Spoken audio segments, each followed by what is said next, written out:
Hello dear students, स्वागत है आप सभी का किरोश एकेडमी के इस यूट्यूब प्लेटफॉर्म पे।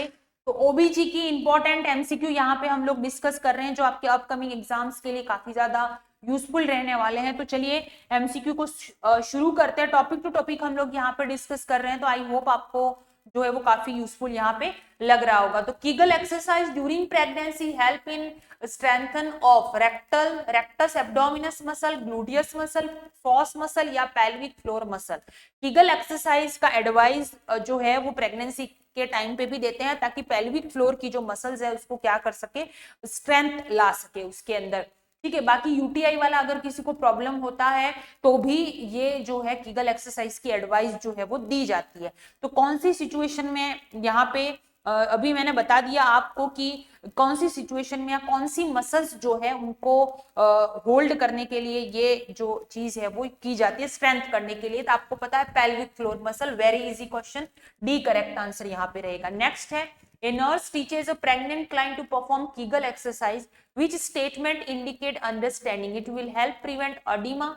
It will help strengthen the pelvic floor in presentation for delivery. It will help reduce uterine contraction. It will help prevent urinary tenderness. Answer करिएगा कि a nurse teaches a pregnant client to perform Kegel exercise. Which statement indicate understanding? कौन सा statement है कि लगेगा कि pregnant woman समझ गई है? आंसर करिएगा, क्या राइट आंसर रहेगा? चलिए फटाफट आंसर करिएगा। पेल्विक फ्लोर की मसल्स जो है उसको स्ट्रॉन्ग करने के लिए, स्ट्रेंथ करने के लिए जो है वो ये एक्सरसाइज डिलीवरी के लिए भी use, pelvic floor in preparation for delivery के लिए भी बेस्ट होती है। तो बी यहाँ पे करेक्ट आंसर हमारा रहेगा।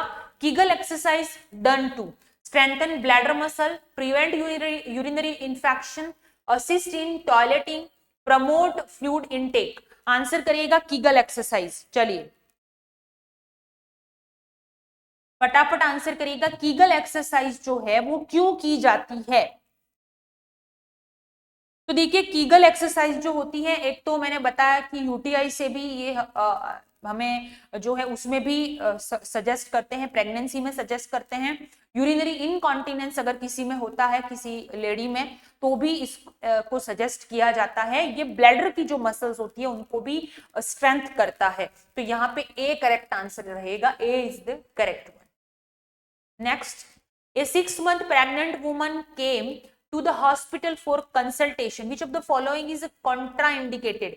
Tetanus toxoid, potassium iodide 200 mg, ferrous sulfate 200 mg या retinol 2 lakh international unit। 6 month pregnant lady है, कौन सी दवाई यहाँ पर जो है वो कॉन्ट्राइंडिकेटेड रहेगी?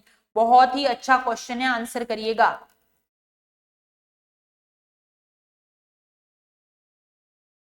देखिए कुछ दवाइयां ऐसी होती हैं जो प्रेगनेंसी में टेराटोजेनिक इन्फेक्शन डालती है, यानी कि बच्चे प्लेसेंटा को क्रॉस करके मदर से फीटस में जाती हैं और उसमें मैसिव कोई डिसऑर्डर जो है वो कर देती है, एबनॉर्मलिटी पैदा करती है। उसमें से एक ड्रग होती है जिसको हम बोलते हैं विटामिन ए। विटामिन ए बच्चे को 9 मंथ में दिया जाता है, डिलीवरी के बाद में बच्चे को, ठीक है।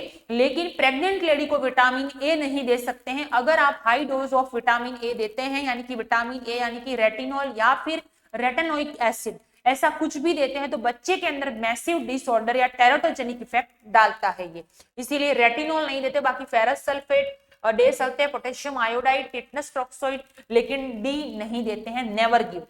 Deficiency of which micronutrient lead to development of neural tube defect. बहुत अच्छा क्वेश्चन है, आंसर करिएगा।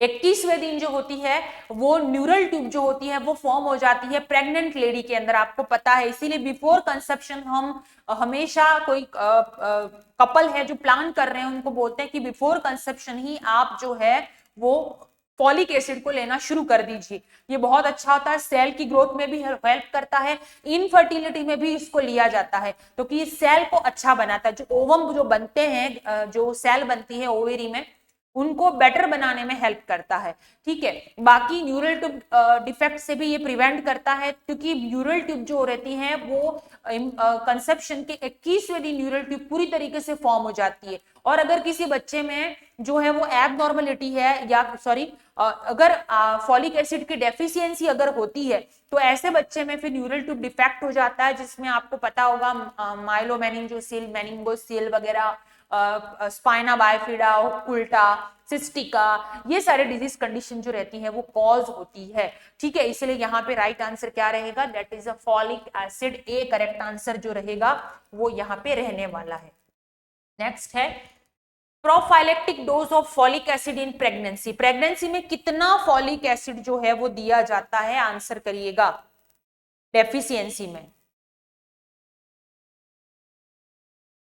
चलिए आंसर करेंगे। तो देखिए जो फॉलिक एसिड जो होता है वो कंटिन्यू 12 वीक ऑफ प्रेगनेंसी में कंटिन्यू किया जाता है, उसके बाद आयरन कैल्शियम दे देते हैं। ठीक है, क्योंकि 21 डेज में तो न्यूरल ट्यूब फॉर्म हो जाती है। ठीक है, तब तक जो रहती हैं वो अकॉर्डिंग टू WHO 400 से 500 म्यूजी पर डीएल एज अ प्रोफाइलेक्सिस दिया जाता है। 400 से 500 म्यूजी, कितना, 400 से 500 mu g as a prophylactic dose, यानी कि ए करेक्ट आंसर यहां पे रहेगा। Next, which of the following drug are to be prescribed in the first trimester of pregnancy. अभी बताया मैंने, फर्स्ट ट्राइमेस्टर यानी कि 12 वीक तक कौन सी ड्रग जो है टिल 12 वीक जो है वो कंटिन्यू करते हैं। तो आंसर करिएगा, क्या राइट आंसर यहाँ पे रहेगा, एवरीवन आंसर करिएगा। और यहाँ पे देख सकते हैं आप 4 mg जो यहाँ पे दिया हुआ है, क्लियर है। तो 4 mg जो रहता है वो हायर डोज हो जाता है, जो कि पहली डिलीवरी में अगर फॉलिक एसिड की डेफिशिएंसी से न्यूरल ट्यूब डिफेक्ट होता है तो ये डोज जो है वो दिया जाता है, अदरवाइज इसको नहीं देते हैं। ठीक है, तो यहाँ पे याद रखिएगा, इंपॉर्टेंट चीज है, मेरे को याद आया तो मेरे को बता दूं। तो which of the following drug to be prescribed first trimester, तो ऑफ कोर्स फॉलिक एसिड देते हैं 400 से 500 mu g according to WHO, 12 week तक देते हैं। A pregnant woman diagnose severe anaemia HB less than 7 gram per dl will be treated by 7 gram, मतलब कि ये एनीमिक पेशेंट है, टोटली एनीमिक है, 11 से 13 के बीच में नॉर्मल हीमोग्लोबिन लेवल होना चाहिएगा एक लेडी में, लेकिन यहाँ पे तो 7 बता रखा है। तो आंसर करिएगा, क्या राइट आंसर रहेगा यहाँ पे। तो देखिए यहाँ पे जब भी HB की कमी होती है, तो ये सीवियर एनीमिया के अंदर आ जाती है। तो HB की कमी होती है तो वुमन के अंदर ये बहुत रिस्की होता है, स्पेशली लेट ट्राइमेस्टर में, लास्ट ट्राइमेस्टर में, क्योंकि इससे कार्डियक एब्नॉर्मेलिटी भी हो सकती है। इसीलिए यहाँ पे क्या करते हैं, परफ्यूजन दिया जाता है, प्लाज्मा सेल जो रहती है वो यहाँ पे ट्रांसफ्यूज की जाती है इमीडिएटली, क्योंकि यहाँ पे क्या हो रहा है, सीवियर एनीमिया 7 ग्राम है भाई, बहुत ही कम। ठीक है, तो यहाँ पे राइट का आंसर क्या रहेगा, पैक्ड सेल जो ट्रांसफ्यूजन जो होता है वो यहाँ पे करना जरूरी है इमीडिएटली। ठीक है, तो सिर्फ टैबलेट से काम नहीं होगा क्योंकि बहुत कम हो गया है। The correct mode of therapy if a patient with severe anemia is seen beyond 36 week of pregnancy, blood transfusion, IM iron, oral iron या IV आयरन, आंसर करना है, क्या राइट आंसर रहेगा। चलिए आंसर करिएगा। तो देखिए यहाँ पे मैंने बताया कि अगर प्रेगनेंसी जो है वो अर्ली है या फिर सेकंड ट्राइमेस्टर है और हीमोग्लोबिन लेवल जो है वो भी इतना कम नहीं है, तो हम टैबलेट से कर सकते हैं। क्यों, क्योंकि टैबलेट स्लो इफेक्ट डालती है। लेकिन यहाँ पर लास्ट ट्राइमेस्टर है, पेशेंट सीवियर एनीमी के साथ से भी अगर हीमोग्लोबिन कम है, which is called severe anaemia, called 36 week की प्रेगनेंसी, लास्ट ट्राइमेस्टर, डिलीवरी कभी भी हो सकती है ऐसी सिचुएशन में, इसीलिए यहाँ पे ट्रांसफ्यूजन करना बहुत ज्यादा जरूरी है। पैक्ड सेल मैंने बताया अभी, जो आपको ट्रांसफ्यूज करना इमीडिएटली। ठीक है, GMC उधमपुर JKSSB की प्रिपरेशन कर रहे हो, कोर्स टेस्ट सीरीज अवेलेबल है, जल्दी से जाइए, अभी तक प्रिपरेशन शुरू नहीं किया है तो कर लीजिएगा। बाकी नॉट से 10 और 11 आपका टारगेट है स्पेशली, तो उसके लिए theory, MCQ, test series, PYQ सब कुछ अवेलेबल है। एंड सब the most important thing, AIIMS के एक्सपर्ट का गाइडेंस, जो ऑलरेडी सिलेक्टेड कैंडिडेट है। तो हम आपसे जरूर बात करेंगे, अगर आपको कोई भी क्वेरी हो, कोई भी चीज हो, तो आप हमें कॉन्टेक्ट कर सकते हैं हमारे ऑफिशियल नंबर पे। नेक्स्ट क्वेश्चन है, daily requirement of calcium during pregnancy and lactation. Pregnancy और लैक्टेशन में कितना कैल्शियम रिक्वायरमेंट होता है, आंसर करिएगा, what is the correct one. तो देखिए अकॉर्डिंग टू ICMR जो है, उन्होंने डिसाइड किया है कि प्रेगनेंसी में अब क्राइटेरिया बदल गया है कैल्शियम का, कि अब प्रेगनेंसी में 1000 जो ग्राम जो है वो कैल्शियम जो है वो दिया जाता है अप्रोक्सीमेटली, अगर हम माने, सॉरी ग्राम नहीं, 1000 mg। ठीक है, तो याद रखिएगा प्रेगनेंसी में कितना देते हैं, तो 1000 mg देते हैं, और जो है सॉरी 1000 mg, और अगर लैक्टेशन है तो लैक्टेशन में कितना देंगे, तो 1200 mg दिया जाता है। कितना देते हैं, 1200 mg। तो यहाँ पे करेक्ट आंसर क्या रहेगा, 1.0 to 1.5 gram. A 24-year-old primary gravida in second trimester should be advised additional intake of, primary gravida है, सेकंड ट्राइमेस्टर है, कितना कैलोरी एक्स्ट्रा लेने की जरूरत होती है। नॉर्मल फीमेल में 2200 किलो कैलोरी नॉर्मल होता है, लेकिन प्रेगनेंसी जब भी होती है प्रेग्नेंट लेडी को 350 किलो कैलोरीज लेनी पड़ती है एक्स्ट्रा। ठीक है, तो आंसर करिएगा।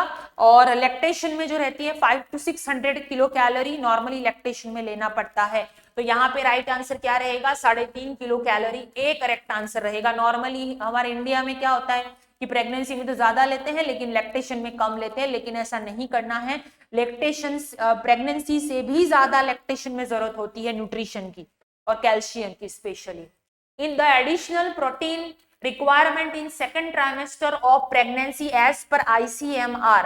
ठीक है, एडिशनल प्रोटीन कितना रिक्वायरमेंट होता है, क्योंकि बच्चे के ग्रोथ के लिए, बच्चे के मसल्स को स्ट्रॉन्ग करने के लिए प्रोटीन बहुत जरूरी होता है। तो कितना रिक्वायरमेंट होता है, आंसर करिएगा, क्या राइट आंसर रहेगा। फिटल टिश्यू ग्रोथ, प्लेसेंटा की ग्रोथ में भी जरूरी होता है। फर्स्ट सेकंड ट्राइमेस्टर में और थर्ड ट्राइमेस्टर में ज्यादा जरूरत होती है, क्योंकि उसी टाइम पे फीटस फास्ट ग्रो करता है, उसकी मसल फास्ट ग्रो करती है। तो सेकंड ट्राइमेस्टर जो होता है उसके अंदर तो आपको जो है वो 9.5 ग्राम पर डे लेना होता है इन सेकंड ट्राइमेस्टर में। ठीक है, कितना लेना होता है, 9.5 ग्राम पर डे। और जो आपके थर्ड ट्राइमेस्टर होता है उसके अंदर याद रखना plus 22 gram per day in third trimester. कि कौन से ट्राइमेस्टर में, थर्ड वाले ट्राइमेस्टर में। फर्स्ट में 9.5 gram per day, A correct answer रहेगा। Next, iron requirement during pregnancy is about 1000 mg, 1500 mg, 2000 mg या 2500 mg। आंसर करेंगे iron requirement during pregnancy is about, answer करेंगे what is the correct one. चलिए,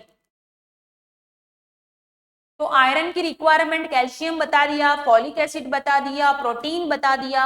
अब हम बात करेंगे आयरन की। तो आयरन की जो रिक्वायरमेंट होती है वो याद रखना, आपको 1000 mg देते हैं आयरन, ए करेक्ट आंसर यहाँ पे हमारा रहेगा। ठीक है, जिसमें से 300 mg जो रहता है वो प्लेसेंटा और फीटस के लिए रिक्वायर्ड होता है, और आरबीसी के प्रोडक्शन के लिए जो रहता है वो 500 mg जरूरी होता है, और 200 mg जो होता है वो लास्ट में जब थ्रू एक्सर्शन के टाइम पे ये जरूरी होता है। नेक्स्ट, यहाँ पे eating a balanced healthy diet of pregnant woman can help prevent which of the following. इसमें से आंसर करना है आपको, too much weight gain, anaemia, infection in mother, normal birth of the baby, gestational diabetes. इनमें से अपने आप को आंसर करिएगा, क्या राइट आंसर रहेगा यहाँ पे। यस, सभी आंसर करिएगा, what is the correct one. पूछा गया है balanced healthy diet pregnant woman के द्वारा ली जाती है, वो किस चीज को प्रिवेंट करता है। एवरीवन सभी आंसर करिएगा, क्लास को शेयर करना है, साथ में आंसर भी करना है आपको। ठीक है, तो healthy diet, proper nutrition pregnancy में बहुत ज्यादा इंपॉर्टेंट चीज होती है, और इसमें देख लीजिए आप टू मच वेट गेन से भी आप प्रिवेंट करते हैं अगर हेल्दी डाइट लेते हैं, मतलब कि ए ऑप्शन बिल्कुल करेक्ट है। नेक्स्ट यहाँ पे बात करेंगे anaemia and infection in mother. तो एनीमिया और इन्फेक्शन से भी प्रिवेंट कर सकते हैं, बिल्कुल सही चीज बोली गई है। ठीक है, normal birth of the baby इतना ज्यादा नहीं होता है, ये जरूरी नहीं है। गैस्ट्रेशनल डायबिटीज बिल्कुल कंट्रोल करता है अगर आप कंट्रोल से खाते हैं, बैलेंस्ड डाइट लेते हैं। तो यहाँ पे 1 to 4 जो है वो आपका करेक्ट आंसर रहेगा। The most common and dangerous exposure to radiation during pregnancy is due to. सबसे खतरनाक रेडिएशन कौन सा होता है ये बताइएगा आप, सबसे डेंजरियस। तो देखिए, रेडिएशन पर्टिकुलरली जो रहता है वो प्रेगनेंसी में जितना अवॉइड करे उतना अच्छा। जैसे कि फॉर एग्जांपल एक्सरे अवॉइड करते हैं, ठीक है, क्योंकि एक्सरे की रेज जो होती है वो बच्चे के लिए अच्छी नहीं होती है, बहुत ज्यादा कॉम्प्लिकेशन या फिर कोई माल फॉर्मेशन कर सकती है। और सबसे ज्यादा रेज इनमें से किस में होती है, सिटी स्कैन में। ठीक है। तो सीटी स्कैन वाली जो रहती है, इसीलिए बार बार डॉक्टर अल्ट्रासाउंड के लिए भी मना बोलता है। ठीक है, अनयूजुअल अल्ट्रासाउंड कभी नहीं होता है प्रेगनेंसी में, क्योंकि इसमें भी रेज होती है जो बच्चे के लिए अच्छी नहीं होती है, इसीलिए बार बार रिपीटेडली नहीं करते हैं। एक्सरे भी डेंजरियस है, एब्डोमिनल एक्सरे भी नहीं, लेकिन सीटी स्कैन मोर डेंजरियस, किसमें, इसमें, क्योंकि इसमें ज्यादा रेडिएशन होता है। ठीक है, तो यहाँ पे आंसर हमारा सीटी स्कैन रहेगा। Next, which is not a high risk pregnancy, इनमें से कौन सी प्रेगनेंसी हाई रिस्क नहीं है, ये बताया गया है। Previous vaginal delivery, primary gravida, woman over 30 years, anaemia या ट्विंस प्रेगनेंसी, कौन सी हाई रिस्क प्रेगनेंसी यहां पर नहीं है। Hyperemesis gravidarum, pre eclampsia, gestational diabetes mellitus, कोई माल फॉर्मेशन है, ऑब्स्ट्रक्टेड लेबर है, उसके बाद में कॉन्ट्रैक्टेड पेल्विस है, ब्रिज प्रेजेंटेशन है, ये सारे के सारे जो होते हैं वो आपके हाई रिस्क प्रेगनेंसी के अंदर इंक्लूड होते हैं। हाइपरटेंसिव है, हार्ट डिजीज है, एवरीथिंग। लेकिन यहाँ पे जो पूछा गया है नॉट, किसमें नहीं है।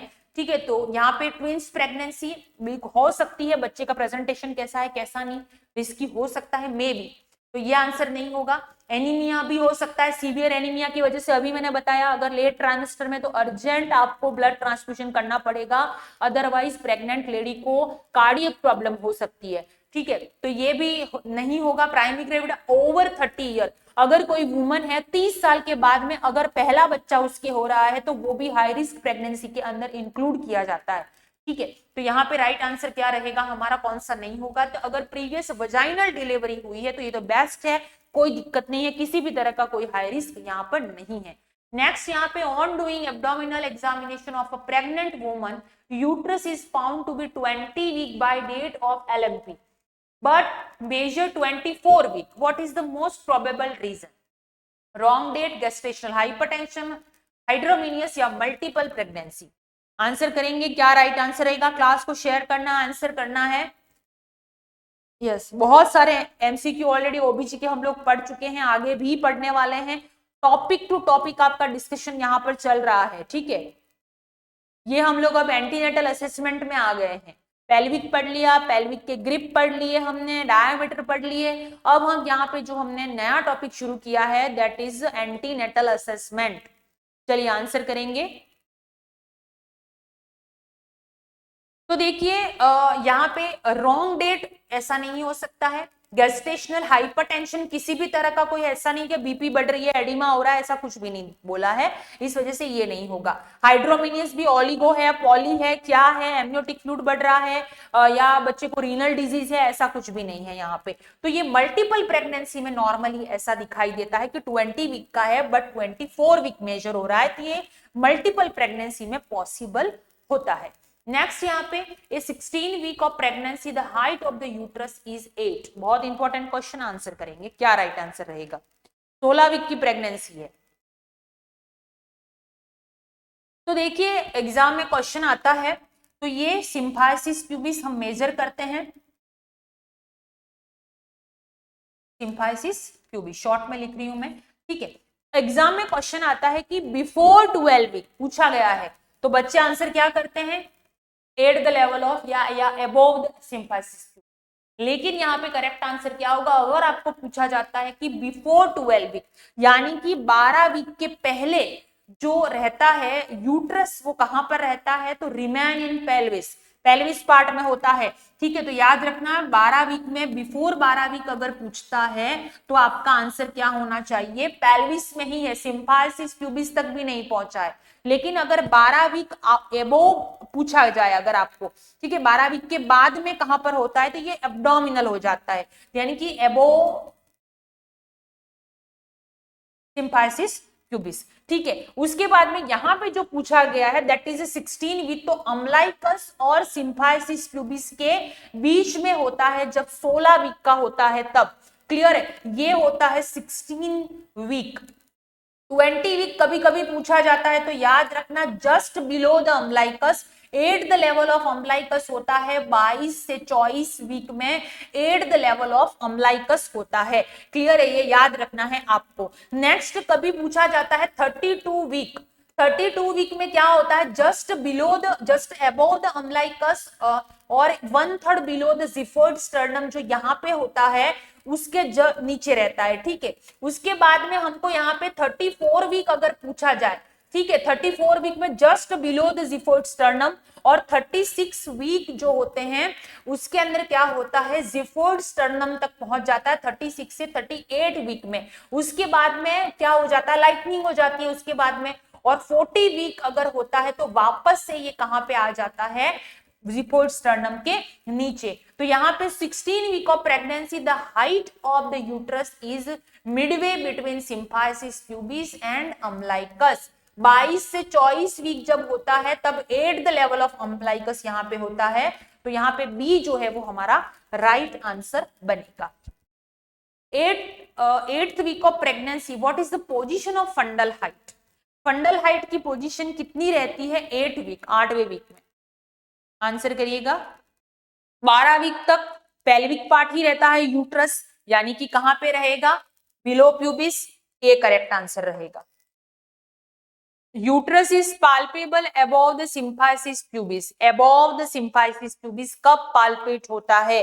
अभी मैंने बताया, आंसर करेंगे फटाफट, और यही पूछा जाता है। बिलो 12, कोई भी डेट हो, कोई भी डे हो, बिलो द सिम्फाइसिस प्यूबिस, और अगर आपको आफ्टर 12 पूछा जाए तो आपका आंसर क्या होना चाहिए, अबव द सिम्फाइसिस प्यूबिस, यानी कि वो एब्डोमिनल ऑर्गन बन जाता है। तो यहाँ पे 12 वीक करेक्ट आंसर बनेगा। Next, yes, 200 old paper available है किरोशा एकेडमी पर की ऐप पर, जल्दी से जाइए। 1 ईयर की वैलिडिटी है, रैशनल के साथ में है, पढ़ना शुरू कर दीजिए। और जितना ज्यादा टेस्ट देंगे, मॉक टेस्ट देंगे, उतनी ही आपकी तैयारी और भी बेहतर होगी। नॉट सेट 11 आपका टारगेट है, तो थ्योरी, एमसीक्यू, पीवाईक्यू अवेलेबल है, प्लस गाइडेंस भी आपको मिलेगा। तो जल्दी से ऐप को डाउनलोड कर दीजिए, और किसी भी तरह की कोई क्वेरी हो तो आप हमारे ऑफिशियल नंबर पे हमें कॉन्टेक्ट कर सकते हैं। 2 नंबर आपके सामने हैं, प्लस मॉसबी के आपको एम्स के एक्सपर्ट के द्वारा रिकॉर्ड की गई मॉसबी के सॉल्यूशन चाहिए तो वो भी अवेलेबल है किरोशा एकेडमी की ऐप पर, ठीक है। सो आई होप आपको समझ में आ रहा होगा। बहुत जल्द हम बहुत सारे एमसीक्यू की 50वीं सीरीज हम लोग ओबीजी की लेकर आने वाले हैं आप लोगों के लिए, और इसमें टॉपिक टू टॉपिक हमने डिस्कस किया है। टॉपिक से रिलेटेड क्वेश्चन आपको मिलेंगे बैक टू बैक। तो जिन्होंने भी पिछली क्लासेस नहीं देखी, जाके एक बार देख लो ताकि आपको और भी क्लैरिटी मिल जाए, ठीक है। तो मिलते हैं नेक्स्ट वीडियो में, तब तक के लिए क्लास को लाइक कीजिएगा, शेयर करना है, कमेंट करना है, और पढ़ते रहिए। Thank you so much.